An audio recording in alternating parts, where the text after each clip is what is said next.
All right, we're ready to go. All right, so our prompt is talking about leadership and crisis.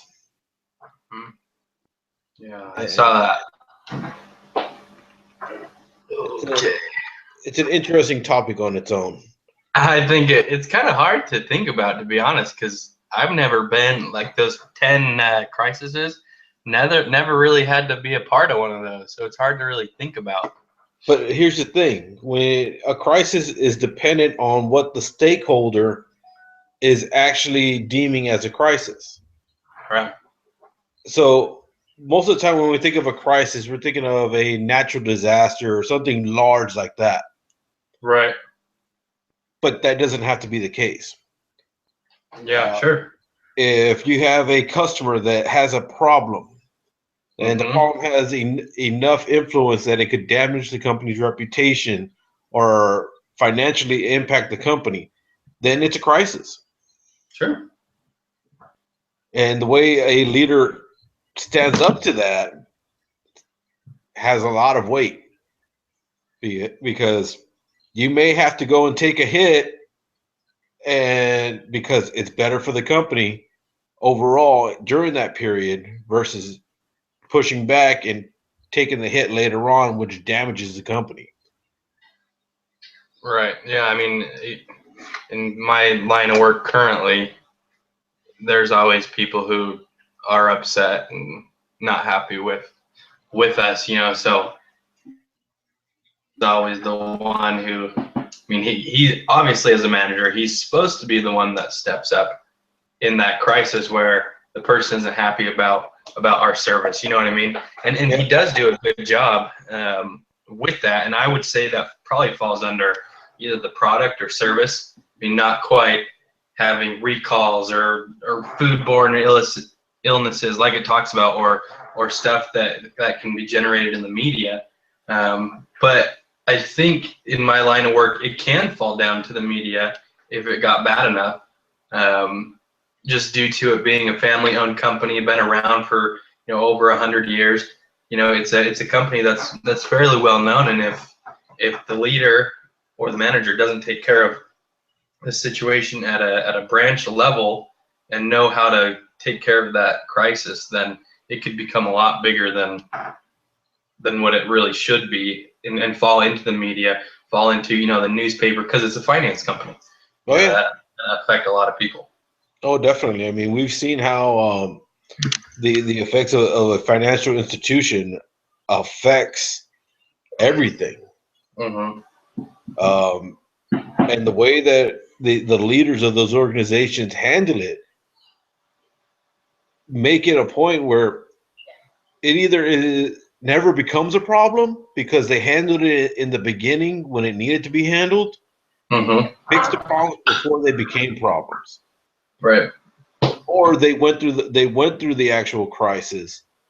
They did an evaluation of the crisis and figured out where their weaknesses were, so they amended those issues so that they could do the pre-crisis requisite, so that they never had to go through them again. Hmm. Yeah, and where I work, I mean, our corporate, they always say, don't let the complaint get to us. Don't, just make sure you solve it there. And I think that's really one of the big things that they have implemented to the leaders and to the managers there, to make sure that they take care of any problems or crises within, uh, our how our customers either view the finance help that they've received, whether it's good or bad. They don't want it. Well, I guess good, that's fine to go to corporate, but if it's bad, stop it at the branch level. Make sure it doesn't get to the corporate level, because if it does get to the corporate level, it can get a lot bigger and become an actual crisis. How it talks about in the book, on the large scale. Yeah. See, my company, we sell live animals. And Hmm. from time to time, we're going to run into a problem where animals die. We sent the wrong animals. I mean, a multitude of different issues that could pop up. But these are multi-million dollar projects that are relying on our animals. Yeah. So we messed up one time and it messes up their compounds. They're in crisis mode because they don't have animals to actually do their project, and they're not going to be able to do their project in the future. So we actually have to force them to start from the beginning again. And my company currently will handle the crisis at that point, but they won't do the next step and learn from that what happened or what caused it. Mm-hmm. So it basically just leaves the door open for that same problem to happen again. Right. And that's where the leadership in my organization fails, because they don't see the problem at the level of being a crisis. So they never go through the whole process of going and saying, okay, this is what happened. This is exactly where the process failed. And this is how we're going to fix it so it doesn't fail the next time. Mm-hmm. I don't know exactly how, the company you work for works and runs, but if, let's say, the wrong animal did get sent, or, an animal dies or something like that, and it puts your buyer in a crisis. I mean, it's not like, are you able to just ship them another one, or is that why there's problems with being able to figure out how to fix it in the Well, future? the thing is that the projects are all vary. A lot of projects we can just get them a new animal and they're okay. Mm-hmm. But some projects it takes very small bits of compound that takes some months to develop, Mm-hmm. and it's only good for a certain period of time. So they expect the animals to come in during that period of time so they can test the compound. Mm-hmm. Well, if we mess up and that compound has time to expire, well, the hundreds of thousands, millions of dollars that they put into making that little bit of compound now has to start over again. So that's where you got to figure out how to not have that happen. Exactly. But our company does not do that. They literally they stop at the point of saying, okay, we'll replace your animals or we'll refund your money. They don't go back to say, okay, this was a problem. We need to fix this. Right. Their version of fixing it is financial. Here's some money. I know we messed up your $1 million project, but here's $100. Right. Huh. That's interesting. Well, I mean, I guess money solves all crises, right? Not to some of these investigators. Yeah, exactly. It makes it worse almost. Oh man, you should see the way some of these people react when we tell them that we can replace them a week from now, and they are literally in that point of saying, I'm losing millions of dollars and months of work here, Mm-hmm. and you're just going to replace animals. I don't want that. I want my project back. Yeah. Huh. Well, that, and yeah, that could even go.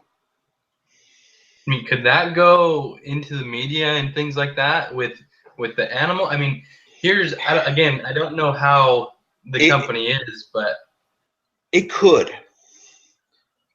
I mean, but at the same time, you also got to think is that we're dealing with pharmaceuticals and all those types of companies. right. So they probably don't want to have that type of coverage. Oh yeah. On their own. Yeah.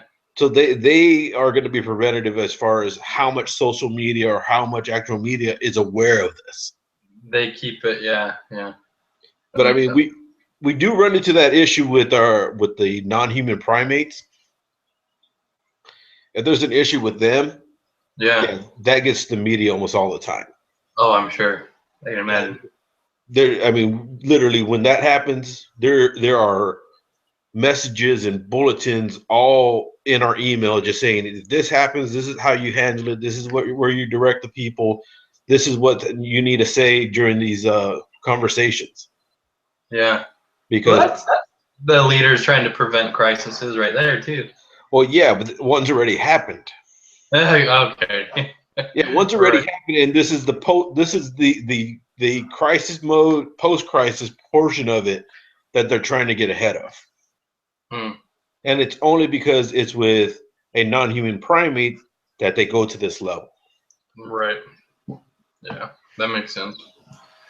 Well, to kind of switch topics on crisis level anyway. It was actually just today we received a fax from my corporate, basically with the rundown of any natural disasters, and the leader actually or our manager had to go through and emergency plans, all that kind of stuff, and that kind of just showed was a good example of how the company I work for is preparing for any type of disaster, and it talks in the book how the first stage to being prepared for a crisis is the pre-crisis stage, Yeah. knowing what could happen, knowing how to solve it, and that was just what we talked about at work, and it's kind of funny how it fit right in. You know what I mean? So, Well, um, probably the most important part of the CMP or the crisis management plan mhm. is knowing that it needs to stay flexible.